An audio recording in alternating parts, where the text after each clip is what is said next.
অঙ্ক থাকে 20% ছাড় দিয়ে বিক্রি করায় একটি জ্যামিতি বাক্সের বিক্রয় মূল্য, একটা জ্যামিতি বাক্সের বিক্রয় মূল্য হবে 48 টাকা।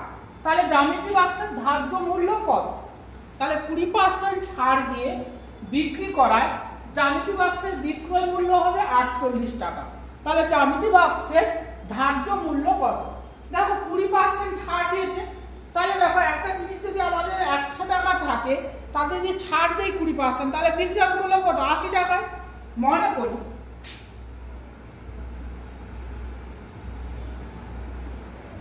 তাহলে ধার্য মূল্য কত? ধার্য মূল্য 100 টাকা। তাহলে ধার্য মূল্যটা কত? 100 টাকা। তাহলে বিক্রয় মূল্যটা কত পার্সেন্ট ছাড় দিয়েছে? 20% ছাড় দিয়েছে। তাহলে বিক্রয় মূল্যটা কত?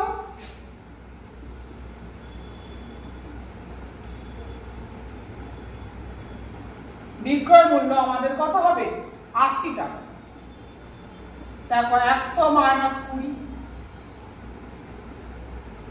সমান 80 টাকা, এই তো। তাহলে বিক্রয় মূল্য যদি 80 টাকা হয়,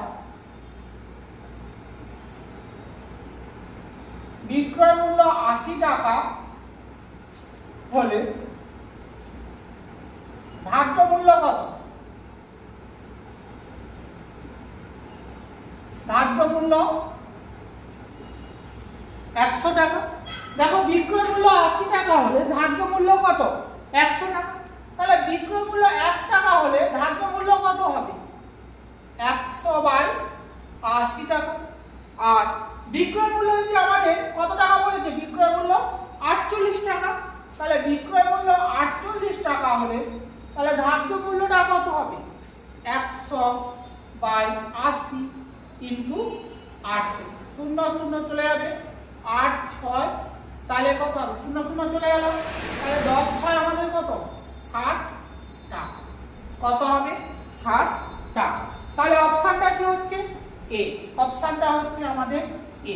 দেখো তাহলে ধার্য মূল্য যদি 100 টাকা হয় তাহলে বিক্রয় মূল্য 20% ছাড় দিয়েছে। 20% ছাড় মানে কি? 100 টাকার উপর 20 টাকা ছাড় মানে 80 টাকা। দেখো বিক্রয় মূল্য 80 টাকা হলে ধার্য মূল্যটা কত হচ্ছে? 100 টাকা। তাহলে বিক্রয় মূল্য 1 টাকা হলে ধার্য মূল্য কত? 100/80। বিক্রয় মূল্য 48 টাকা হলে ধার্য মূল্য কত? 0 0 কেটে যাবে, 800। তাহলে আমাদের কত?